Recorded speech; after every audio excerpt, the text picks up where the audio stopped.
Welcome to UNAM Chicago's CAFÉ EXPRESSO, a space for bilateral conversations with people from all walks of life.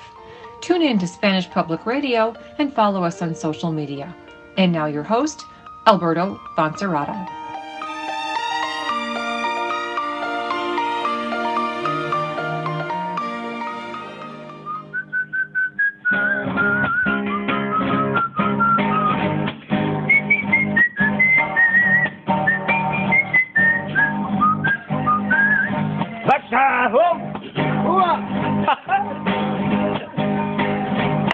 Vengo del Real Minero y voy para el tanque rojo, en mi tornillo lucero, en mi tornillo lucero, que agarré allá por Tlacoyo.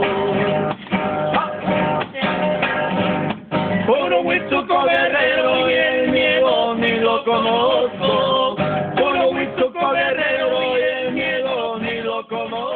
Hello, everyone, and welcome to another edition of Café Expresso. My name is Alberto Foncerrada, and this is a program of UNAM Chicago in alliance with Spanish Public Radio. Today is a very special day. I want to read a little bit about my guest. My guest was born in Huitzuco, a small town in Guerrero, Mexico, in 1970. At the age of 20, he headed to Chicago looking for a life change. His career began at the Sheraton North Shore Hotel as a dishwasher. Throughout hard work and training, he scaled up and worked in various restaurants until he opened Mexic, a French-Mexican restaurant.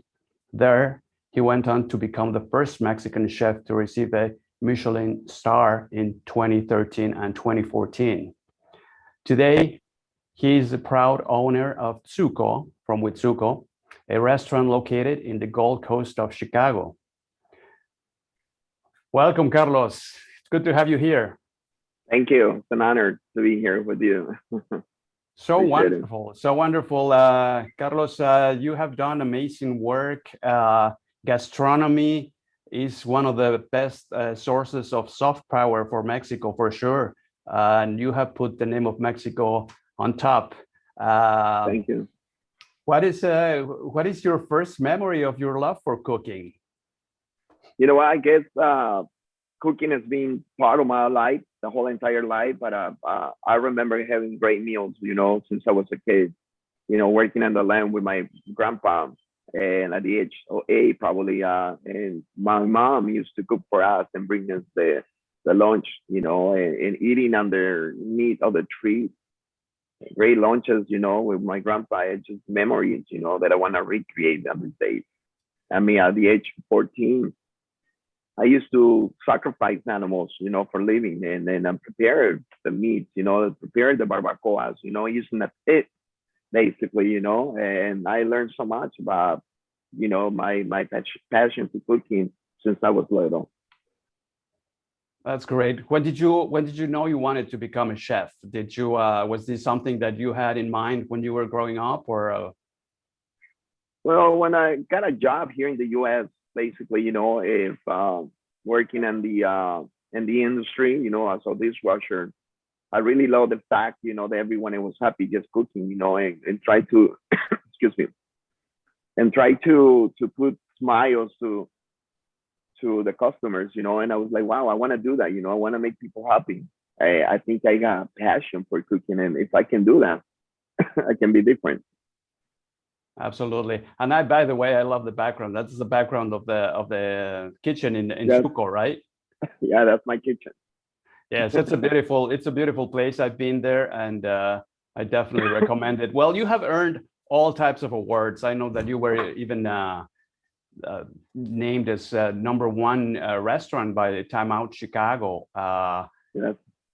You are all over the place, and again, I think you're doing an amazing job. How many people work with you? You have a big staff? My team is about maybe something between 70 to 80 employees.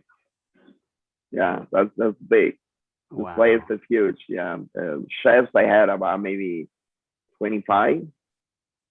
Yeah, 25 to 30 maybe. Yeah, so it's big. Now, Carlos, what do you love most about your job? What is the thing that brings you more satisfaction? One of the things that I love the most is just helping people on the most that I can. I got a lot of young kids in the kitchen. They come from Mexico. They're students, and they want to learn why why Carlos Gaytán, and people talk about them so much. What exactly they do, to be up there. So, and I'm really blessed, to have kids and teach them, side by side every day. Like right now, I'm working on bread, teaching them how to make bread, and so they get surprised to see me in here. And not just that, surprised me working hands on all the time. I'm here since this morning, since 8 o'clock this morning. I left yesterday, probably around 1 o'clock in the morning.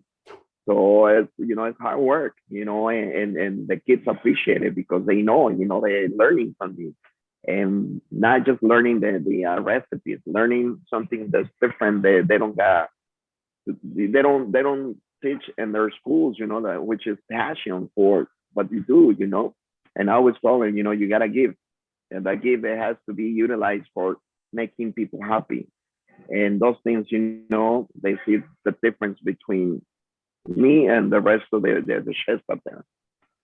Absolutely. I know you're a giver, and you certainly put smiles on people's faces when they're tasting your food, because it's just breathtaking. It's amazing. And I'm curious to know what Carlos Gaytán likes. What do you like to eat? What is your favorite food? I mean, when you go to Mexico, for example, where do you go? What's the thing that I gotta go get some birria, I gotta go get some tamales or whatever? Well, my first stop always has to be tacos al pastor on the street. I land in Mexico City and then just look for the first tacos al pastor. Do you ask them for it with everything? Put everything on everything. it? Yes, okay, from the trompo, right? From the trompo. Yeah, from the trompo, make sure there's a sauce on it, onions, cilantro, and obviously the roasted pineapple. My mouth gets watery. I know. Now that you were talking about the bakery, I know that my wife, she just fell in love with those conchas that you were. Are you still doing the conchas? Are you still selling the conchas? No, okay. We closed the restaurant because during the pandemic we had to sacrifice one and send this one. So we can utilize that as a patio. So we did a lot of work to change it to a patio, a little store. So, I'm the one that's doing the bakery for the restaurant. We do, like a bread service. Now, where does the French connection come about? Why the French connection? Did you have a love for French cuisine, or is that?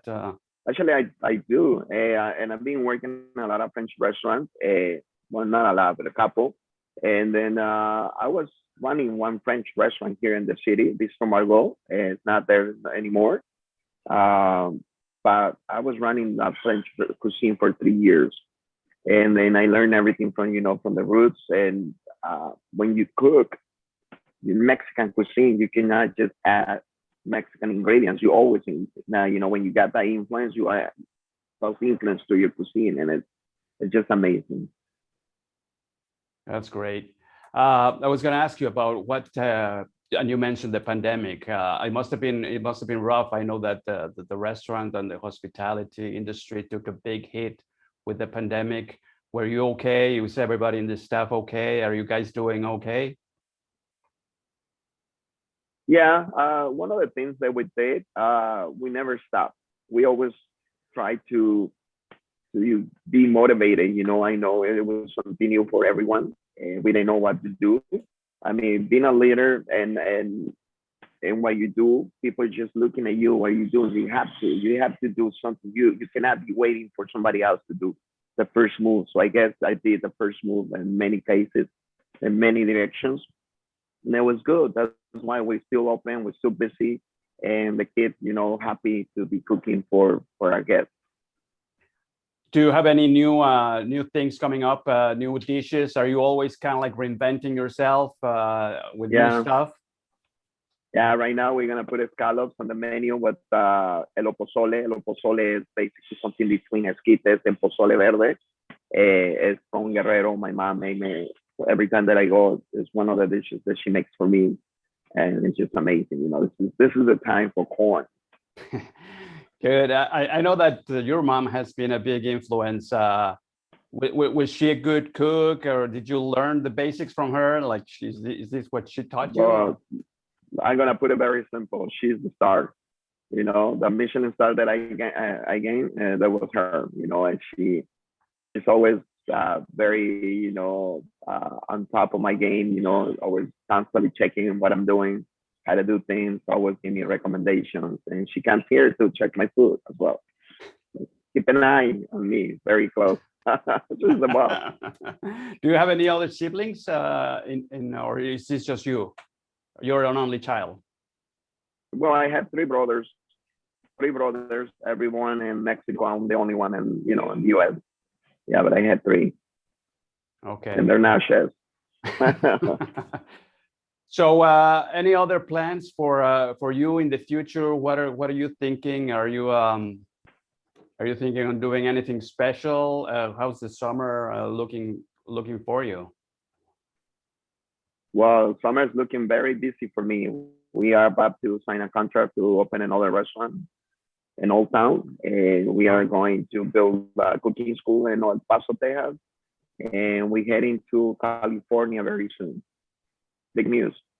Good news. That's awesome. I mean, again, going back to how I started, you are a great representative of soft power, of Mexican soft power. Gastronomy is huge in Mexico. That's something that we value a lot, Mexicans. I mean, whenever we get homesick, we go to Suco or somewhere, get some good Mexican food.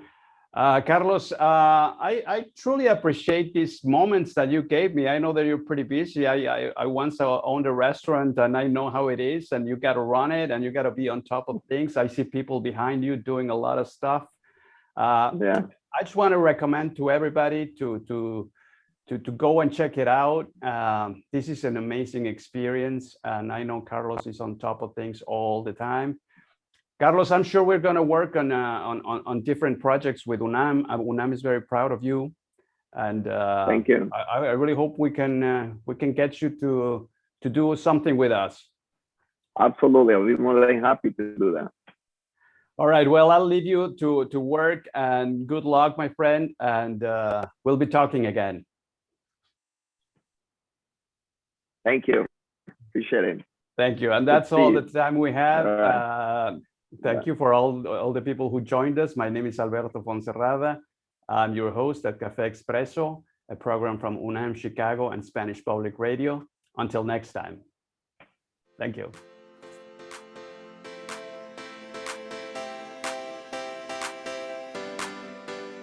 Hello, everyone. It's me again.